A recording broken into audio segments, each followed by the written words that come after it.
A fé falada materializa as realidades espirituais.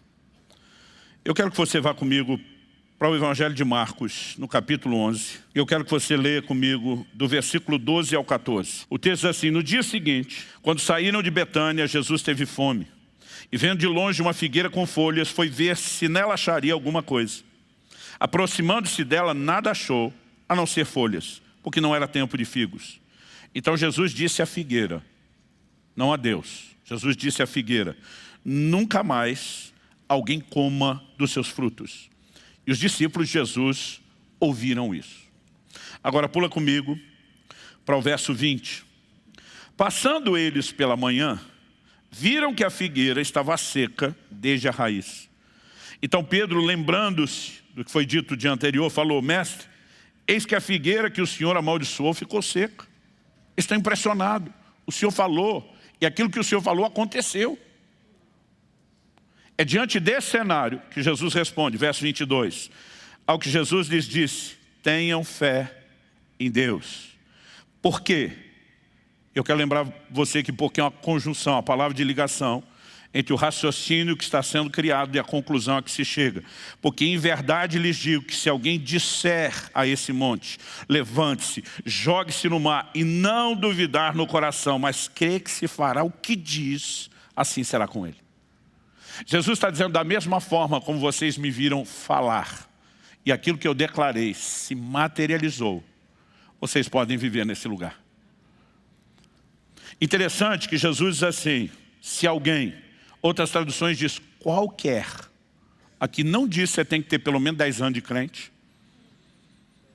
A Bíblia diz qualquer. Outro dia alguém falou: pastor, qualquer pode ser até um não crente. Falei: mas você está falando de fé, você está falando do não crente, fica meio confuso. Talvez ele não tenha uma experiência profunda de conversão, ainda não chegou a vivenciar o novo nascimento, mas tem que ter algum nível de fé, tem que ter ali. Mas ele diz claramente: se alguém disser e não duvidar, mas crer que o que diz vai acontecer, assim será com ele. Sabe, eu sei que nós podemos ir a extremos. E ao longo de décadas, eu tenho visto o ensino da fé produzir resultados positivos e negativos, porque as pessoas podem ensinar de forma equivocada e outros podem entender de acordo com o que querem. Mas não importa se por uma razão ou por outra, eu já vi muitos extremos em relação à fé. Mas eu não posso negar a você que eu tinha 15 anos de idade, quando pela primeira vez eu vi alguém falando sobre Marcos 11, 23, sobre falar e crer. Eu lembro que na simplicidade dos meus 15 anos, na época eu decidi começar a treinar diante do que estava na minha frente, na primeira oportunidade. Eu não tinha nenhum monte para transportar. Quando Jesus fala sobre dar ordem ao monte, movê-lo, eu não creio que ele necessariamente está dizendo para eu e você ficarmos brincando de mudar a topografia terrestre. Mas monte na Bíblia fala principalmente de situações difíceis, obstáculos intransponíveis. No livro de Zacarias: quem és tu, ó grande monte? E aí Deus diz: diante de Zorobabel se transformará numa campina. Deus está dizendo: eu vou mover o obstáculo que está à frente. E essa ideia precisa ser entendida dessa forma. Eu lembro que na época, aos 15 anos, eu não sei porquê, mas apareceu uma verruga num dos meus dedos, na base do dedo, próximo da mão, o indicador. E eu lembro que eu tinha mania de ficar mordendo aquele canto, do mesmo jeito que fazia com a unha, e depois mordia as unhas. Alguém tentou me dar uma explicação, que eu não sei se é fisiológica, que de alguma forma eu arranquei alguma coisa da verruga mãe, fui plantando verrugas cílios, mas me apareceram 10 verrugas, uma na ponta de cada um dos dedos. E eu lembro quando eu li isso, eu pensei: preciso arrumar algum monte. E de repente eu olhei para aquilo e falei: vou começar desse montinho. Meu coração estava incendiado, gente. Não era apenas vou tentar praticar. Eu sentia que a palavra estava produzindo alguma coisa em mim. Eu sentia que Deus estava quase dizendo que nem o narrador: vai que é tua. E diante daquele estímulo, eu lembro que eu olhei para aquela verruga e falei: dou conta de crer nisso. E eu lembro que eu falei: eu te amaldiçoo como Jesus fez com a figueira. Eu te ordeno secar. Eu te mando, e aí eu pensei: para que mar? Pode escolher o mar, mas vai sair daqui. Eu dei uma palavra de ordem com toda a convicção do meu coração. E simplesmente deitei e dormi. No dia seguinte, por hábito, fui morder a verruga, não achava, olhei, não tinha mais a verruga na mão, não tinha mais nenhuma dos dedos. E não importava o que alguém tentasse me dizer, te ensinar errado. Eu falei, mas funcionou desde os 15 anos, está funcionando até hoje. E sabe, nós precisamos aprender a confiar em Deus. Precisamos aprender a confiar. E hoje eu olho para trás e eu digo, Deus está me dizendo, não importa o tamanho do problema, se parece grande, se parece pequeno, eu e você podemos crer. E por meio da fé podemos ver resultados. Agora, o que eu e você precisamos compreender é que a fé falada materializa as realidades espirituais. Pastor, então o senhor passou a ter um ministério de orar para assumir verruga? Não, embora é interessante que isso ainda acontece até hoje. Mas Deus de alguma forma estava provocando minha fé, dizendo, eu quero que você treine, eu quero que você exercite a sua fé, eu quero que você aprenda a confiar em mim. E algo que eu e você precisamos entender sobre a natureza da fé, quando a Bíblia diz em Hebreus 11 que a fé é a convicção daquilo que não se vê, eu gosto de uma tradução mais antiga da Bíblia de Jerusalém. Esses dias consultei uma publicação moderna e eles mexeram um pouquinho, mas uma mais antiga tentou traduzir esse texto assim, a fé é uma posse antecipada daquilo que se espera. Em outras palavras, nós podemos dizer que é ter antes de ter.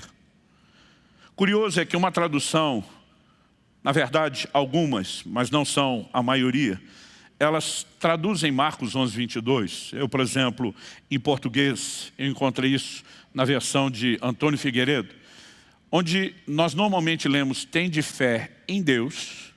Algumas traduções optaram, e alguns comentaristas, estudiosos da área, sugerem que uma das possíveis traduções é tende a fé de Deus. Em outras palavras, a fé que Deus tem. Imite Deus. Por que eu estou dizendo isso? Quando Romanos nos chama a ter como modelo Abraão, dizendo que ele é o pai da fé, Romanos 4, 16, 17, se referindo ao que acontece lá no registro de Gênesis, ele diz, essa é a razão porque provém da fé, para que seja segundo a graça, a fim de que a promessa seja garantida para toda a descendência, não somente a descendência que está no regime da lei, mas também a descendência que tem a fé que Abraão teve. Está falando aqui dos gentios, os filhos na fé. Porque Abraão é pai de todos nós, como está escrito, eu constituí por pai de muitas nações. Diante daquele em quem Abraão creu, o Deus que vivifica os mortos e chama à existência as coisas que não existem. Outras traduções dizem, chama as coisas que não são, como se já fossem. Essa é a forma que Deus age. E Abraão creu no Deus que faz exatamente desse jeito. Chama aquilo que não é, como se já fosse. Ele chama a realidade, o que crê, por meio daquilo que ele fala. E Abraão decidiu ser imitador de Deus. Não só crer no Deus que faz isso. Porque Deus olha para ele e diz, estou mudando o seu nome. Para nós, no português, não parece ter sido uma mudança significativa. Ah, pastor, era Abrão, mudou para Abraão. Porque para nós aumenta só um A. No hebraico, aumenta um H antes do A. E muda completamente o fonema. É por isso que em outras línguas, como no inglês, não se fala Abraão, 2A, fala Abraham. Essa pronúncia, esse fonema, mudou completamente o significado do nome. E Deus estava dizendo, você é pai de multidões. O camarada ainda não tem nenhum filho. Deus diz, a partir de hoje, seu nome é pai de multidões. Deus está chamando o que não é, como se já fosse. Mas Deus diz, eu não quero fazer isso sozinho. Eu quero que você embarque nessa comigo. Estou mudando o seu nome. Você imagina o cara chegando em casa, com 100 anos de idade, olhando para a mulher que está casada há tanto tempo, já praticamente frustrada, porque ela chega a rir quando o anjo fala que teria o filho em 1 ano. E o velhinho chega e diz, a partir de hoje você me chama de pai de multidões. Eu fico tentando imaginar a linguagem corporal de Sara. Fico tentando imaginar os servos da casa. Fico tentando imaginar os amigos e os vizinhos. Ninguém mais me chama pelo nome antes. Eu sou pai de multidão. Tá bom, pai de multidão, que não tem filho. Mas a Bíblia diz que ele creu. Ele sintoniza com Deus. Ele muda a sua declaração. E a Bíblia diz, ele creu no Deus que vivifica os mortos. Não era apenas mudar o estado do seu corpo. É o Deus para o qual não existe nada, absolutamente nada, irreversível. E ele diz, e eu vou fazer do jeito que Deus faz. Eu vou chamar o que não é, como se já fosse. Porque se a fé é a convicção de que algo ainda não se materializou aos olhos terrenos, mas é uma realidade do plano espiritual, nós precisamos entender que a fé é uma espécie de portal entre os dois mundos. Entre as duas dimensões. Há um reino natural, há um reino espiritual. Eu vou falar melhor sobre isso outro domingo. Mas nós precisamos entender que a fé tem a capacidade de trazer. Por isso que eu estou falando. Não é apenas declarar o que você quer acreditar. A sua fé precisa vir de algo que Deus falou. Quem muda realidades é Deus. E nós cedemos a nossa fé e a nossa confissão para que elas cooperem com o Deus que muda realidades, com o Deus que vivifica os mortos. Quem vivifica os mortos não é a sua confissão, é Deus. Mas a sua fé naquilo que Ele fala, a sua declaração, a sua confissão tem o poder de permitir que as mudanças que Deus viabiliza se manifestem. Quem está entendendo, diga amém. Abacuque, capítulo 3, dos versos 17 a 19.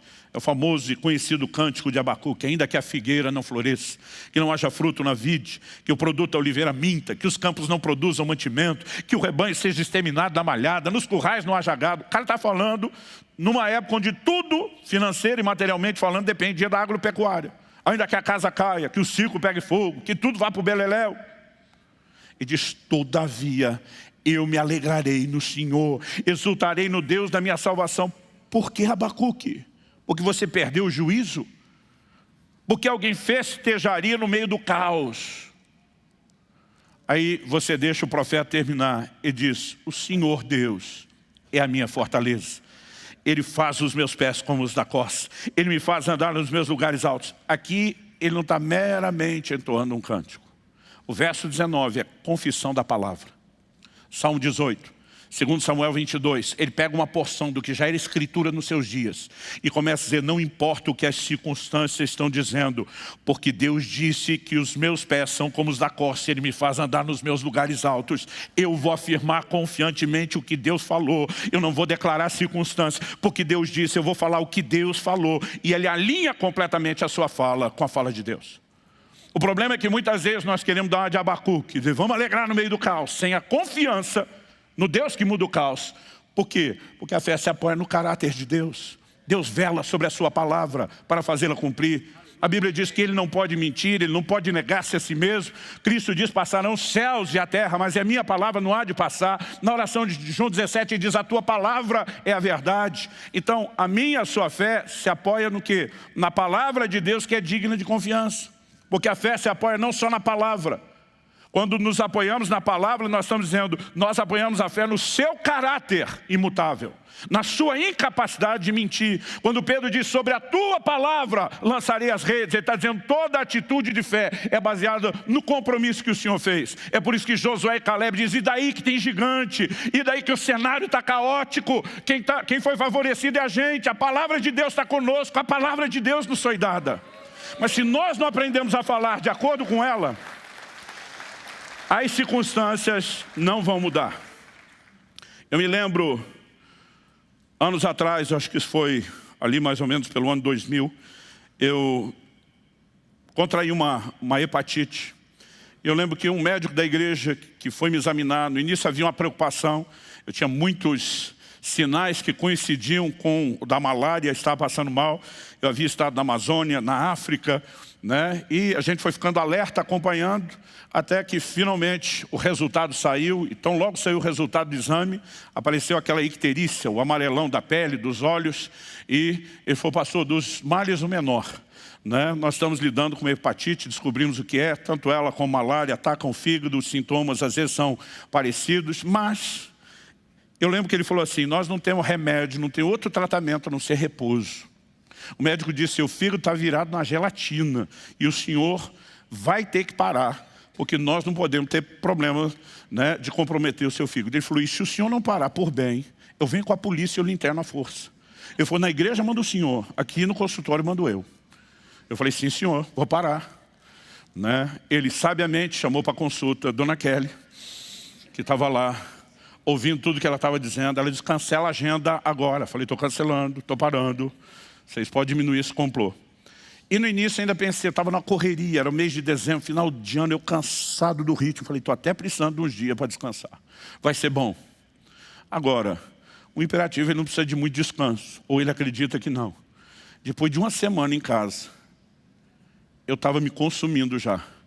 Eu pensei, 40 dias, só passou uma semana. E aquele negócio começou a me incomodar, mas eu falei, eu tenho que vencer, eu tenho que superar. Mas perto de 10 dias, eu lembro de um momento que eu estava orando, e não estava orando por isso. E Deus abriu os meus olhos. Eu não tenho tempo, e mesmo que tivesse, não consigo explicar a clareza do entendimento que eu tive. Eu percebi que não só eu, mas todos os pastores com suas famílias estavam debaixo de um ataque cerrado do inimigo. Não é o tipo de coisa que eu parei, por falta de opção, deve ser isso. 10 dias depois, no momento de oração, Deus me abriu aquela clareza. Quando eu entendi que a gente estava debaixo de ataque do inimigo, num momento significativo da igreja, e que havia uma tentativa do inimigo nos parar, falei, Deus não me mostrou isso à toa. Eu é que não fico parado mais 30 dias. E naquele momento, o que Deus falou, ainda que de forma personalizada, provocou no meu coração fé. Mas no início, eu comecei tentando imitar a fé que eu manifestei em outros momentos. Eu comecei tentando imitar outros. Falei, não tem outro remédio, é declarar a palavra de Deus. Passei 2 dias inteiros confessando todos os versículos de cura e de saúde que eu encontrava na Bíblia. Bendiz a minha alma ao Senhor, não se esqueça de nenhum só dos seus benefícios. É Ele quem perdoa todas as tuas iniquidades, Ele quem sara todas as tuas enfermidades. Pelas suas pisaduras estou sarado. Eu ia versículo após versículo, 2 dias inteiros. Depois de 2 dias inteiros, falando sem parar, andando pela casa de um lado para o outro, só ficava falando da Bíblia. Na segunda noite, eu tive um sonho. Qual foi o sonho? O que me incomodava naquele estado de hepatite não era tanto o amarelão, a icterícia da pele e dos olhos. Era, e desculpa, eu não consigo contar histórias sem tocar no que para alguns é nojento, era a cor da urina, que fica muito escura. Quem teve sabe. Cada vez que ia ao banheiro eu via a cor da urina, eu ficava assim, todo estragado por dentro. Aquele negócio me incomodava. Nesse sonho, a única coisa que eu lembro, a hora que eu acordei, eu tinha acabado de sonhar, acordei com aquilo. Eu ia ao banheiro e observava que a cor da urina estava clara. E no sonho eu dizia, glória a Deus, esse é o testemunho que eu fui curado. Acordei com aquilo. Gente, eu dei-lhe um pulo da cama. Glória a Deus, estou curado. Corri no banheiro, urinei, a cor da urina estava escura. A hora que eu vi aquilo, gente, pensa num cara assim que murchou. Eu voltei do banheiro para o quarto, parecia um orangotango, com as mãos já lá no chão. Desanimado, eu lembro que me joguei na cama. Falei, Deus, eu acho que tem hora que a gente quer fantasiar, espiritualizar tudo. Tem hora que tem que aceitar a circunstância mesmo, que seja 30 dias de cama. Eu desisti naquele momento. Enquanto eu estou ali resmungando, que é o que eu brinco, que eu digo que não é nem oração, é choração. O Espírito Santo falou comigo. Ele diz, eu te mostrei no sonho a realidade espiritual. Você escolheu acreditar na natural. Quando ele falou aquilo, meu amigo, algo dentro de mim brotou, que eu não tinha naqueles 2 dias. Era uma certeza, peraí, o Senhor mostrou, é o Senhor falando. Eu levantei daquela cama e falei, diabo, você tentou me desanimar usando esse negócio. Revanche, nós vamos para o segundo round agora, maluco. Enchi uma jarra d'água e comecei um copo atrás do outro a tomar aquilo declarando, pelas suas pisaduras fui sarado. Bendize a minha alma ao Senhor, não se esqueça de nenhum só dos seus benefícios. E dele um copo d'água atrás do outro. Quando o tanque encheu e eu precisei esvaziar, a urina estava clara. Essa é a hora que o diabo fala para você, também com o tanto de água que tomou, mas nunca mais ficou escura. Sabe, há um momento onde eu e você precisamos fazer uma escolha, mas não é só encenar o comportamento de quem crê. Durante 2 dias eu estava tentando, para depois ver aqui, não é. Mas quando você se agarra ao que Deus falou e diz, isso aqui é meu, ninguém tira, ninguém toma, e você começa de fato a declarar, isso tem o poder de trazer a concretização, a materialização do que Deus está falando, mudando as circunstâncias. Quem está entendendo? De qualquer forma, eu e você precisamos mudar o discurso. Porque muitos de nós temos falado coisas que não tem nada a ver com o que Deus falou. Muitos de nós temos feito declarações o tempo todo, que às vezes nós não percebemos, são espontâneas, mas elas externam a fé errada ou a falta de fé que nós temos. E só uma forma de mudar isso. Não é meramente mudar o discurso, é mudar o depósito. E você temos que nos encher da palavra, o alimento da fé. E você temos que nos encher de tal forma. Jesus diz, a boca fala do que está cheio, o coração. E encher não é apenas o momento onde você lê. A Bíblia diz sobre meditar na palavra dia e noite. Tem um momento pós-leitura, onde você vai ter a continuidade daquilo. Você começa a processar, você começa a mastigar aquelas verdades. E à medida que eu e você enchemos o coração, automaticamente, você não precisa esforçar a dizer. Você começa a alinhar aquilo que você fala com aquilo que Deus falou. E quando você está alinhando porque Deus falou e crendo no que Deus falou, aí sim, essas palavras começam a cooperar com o que Deus falou, no sentido de mudar realidades. Quem está entendendo, diga amém. Diga comigo, porque Deus falou, assim afirmamos confiantemente. Olha para alguém perto de você e fala, porque Deus disse, assim afirmemos confiantemente. Vamos ficar em pé para parecer que está acabando.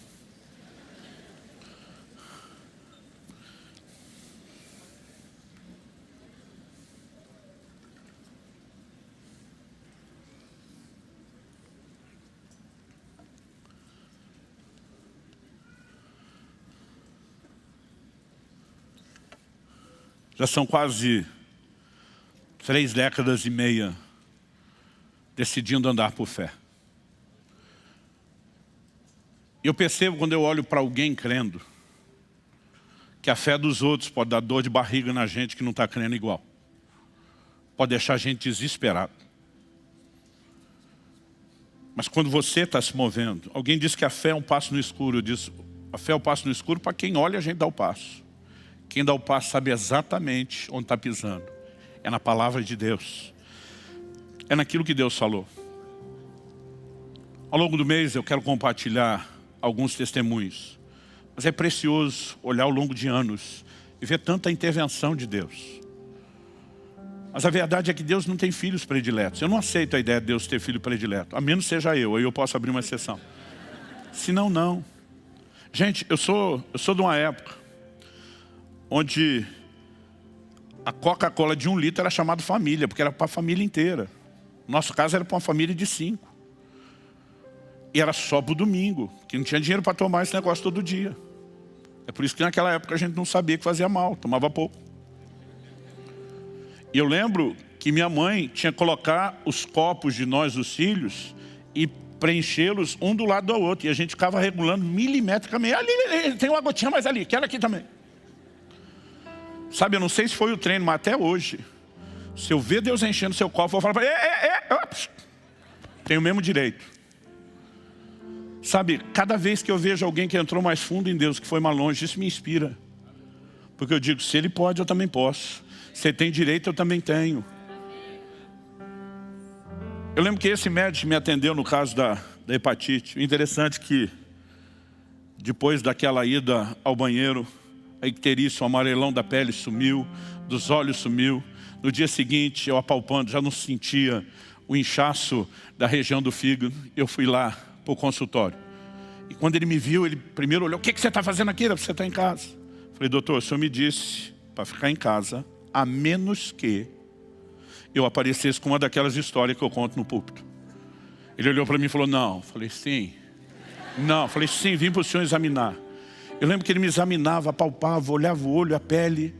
Aí eu contei a história e ele dizia, pastor, conosco os meros mortais isso não acontece. Eu falei, esse é o seu problema. Achar que você não tem direito, achar que você não tem acesso.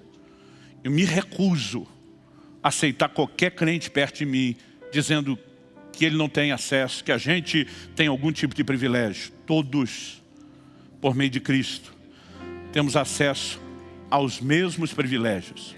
Você pode viver o sobrenatural.